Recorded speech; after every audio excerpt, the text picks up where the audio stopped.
I want to get to the big winners of yesterday's trade deadline. I think it's between two teams. I want to get your take on it.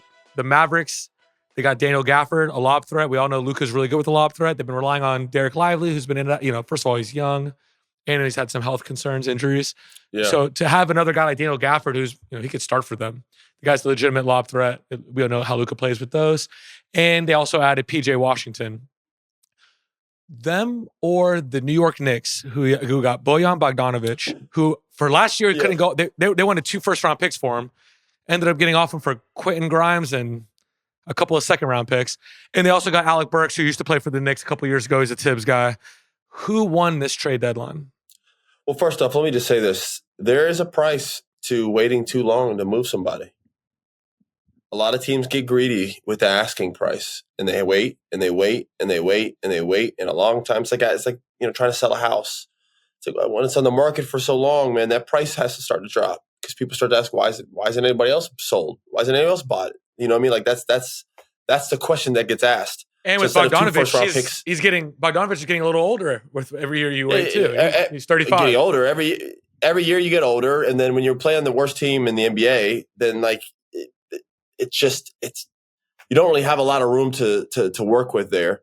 It just ends up being what it is. But listen, they got off him. They got something in reverse. Quentin Grimes, at least a young player, but showed he has a little bit of talent.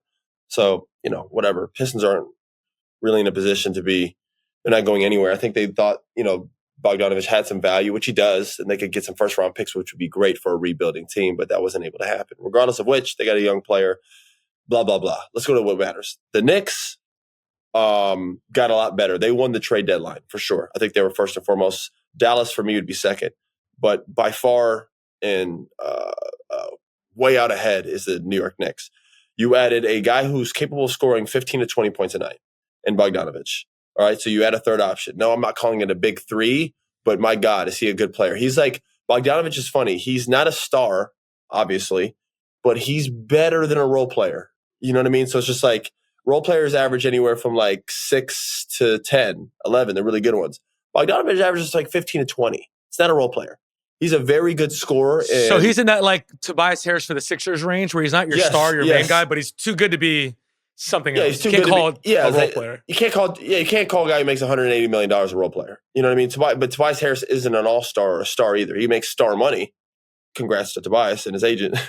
But But he's not a role player either. Tobias is a guy that historically always puts up really good numbers, better than role player numbers. So that's what Bogdanovic can be essentially for the Knicks, a guy who can really alleviate pressure on Julius Randle and Brunson, because now you got a guy who can kind of come in and chip in and score a little 15, 16, 17, 18 points. By the way, Burks ain't no scrub either. And this is a guy who was just there for previous years. He has a rapport with this entire team, especially Tibbs, a guy he just played for. So they brought him back. He's a two-way player, can defend, and can shoot the ball, more importantly, and so can Bogdanovic. You have two guys who can spread the floor, shoot, and will play hard and play both ways. This entire team has been built around Tibbs. They had all the pieces even before this trade where like, the Knicks are kind of dangerous with OG there. Now you add Bogdanovic and Burks. Like, bro, they have a very deep team. They're deep. They're very talented. They have a hard-nosed team, and they're well-coached. The Knicks are in contention now for a title, or at least to go to one. I don't think they beat the Celtics, but they could. The Celtics aren't like invincible as we've seen in previous years. They can get got to in the playoffs if things get interesting. Miami was able to do it last year. I mean, my God, the Knicks are going to have. I mean, now the pressure's on. That you can't go to the first round and lose, or you can't get smacked by like an Atlanta or lose bad to a Miami. Not with this roster. It's interesting. They're going to have to perform, and they're going to have to get ready to hoop. So when you lose guys like RJ Barrett and Quickly for OG, all right, that's a great trade for them. It worked out for them. You lost those two guys. Now you're bringing in a Burks and a Bogdanovic for pretty much, nothing. Guys that weren't playing in Fournier and Grimes. So you got these two guys that could fill it up. When you lost those two guys and you got an OG, you know what I mean? So it's unbelievable what they were able to do in their roster from the beginning of the season until now. Before the season started, you and me didn't, we did a little season preview. We didn't really talk about the Knicks. They weren't on my mind at all. Now I can't stop thinking about the Knicks. I think they're unbelievable. They're deep. But my question for you is, how does Bogdanovic fit? Is he a Tibbs guy? He's not a Tibbs guy.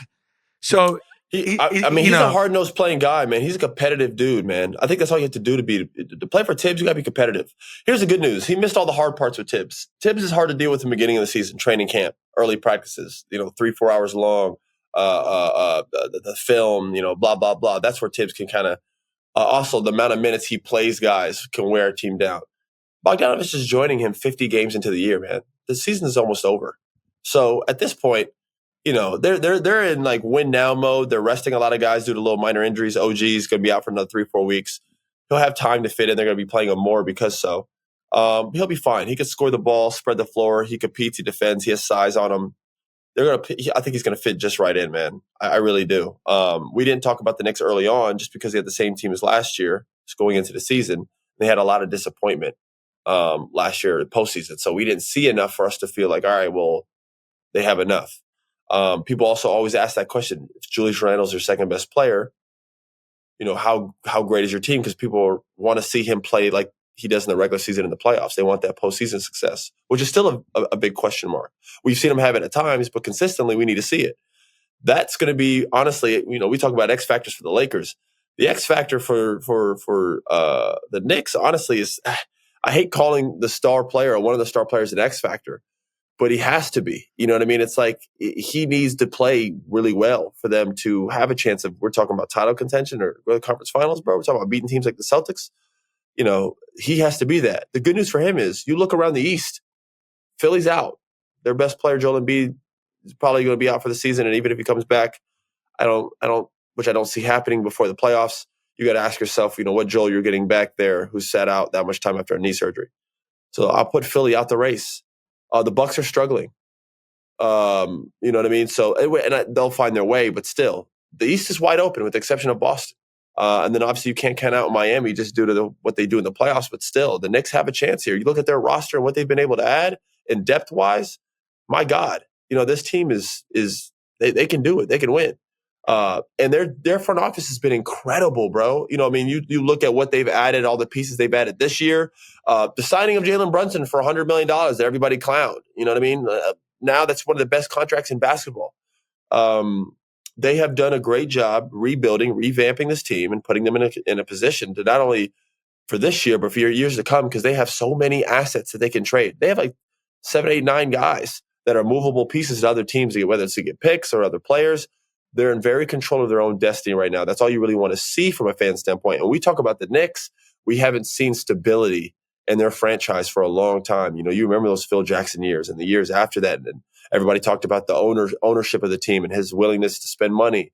What direction the Knicks franchise is, how they can't land big stars. Here we are, 2024. They have one of the best records in the East. They're loaded with depth. They have a star young point guard who's been one of the best point guards in the NBA. And they have a cast around him of really, really good players. I mean, they are in contention 100%. The Knicks, Stephen A. Smith, all the diehard Knicks fans, they got to be excited about this.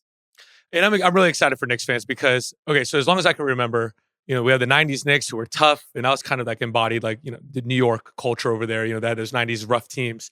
And then it was quiet for a while. They had those weird years in the 2000s where they were taking on bad contracts. They were signing the Jerome James. They had the Marbury years, bunch of guys, and they weren't in contention at all. They had that really good Carmelo year. I think it was 2012.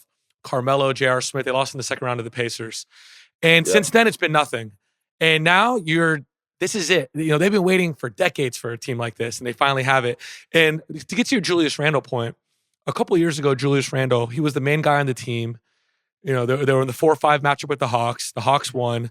It was all on Julius Randle. He didn't play as well. He was the best guy on the team. All the pressure was on him. Then the next year, they didn't make the playoffs. Last year, he was dealing with injury when they're on that playoff run. Yep. This year, you know what? Obviously, you said he was the X factor, but the pressure's not completely on him to perform. I think he can go in there, hopefully healthy, and he just has the most talent around him he's probably ever had in his career, and he's going to be able to just go, hopefully just play ball, man. You know what I mean?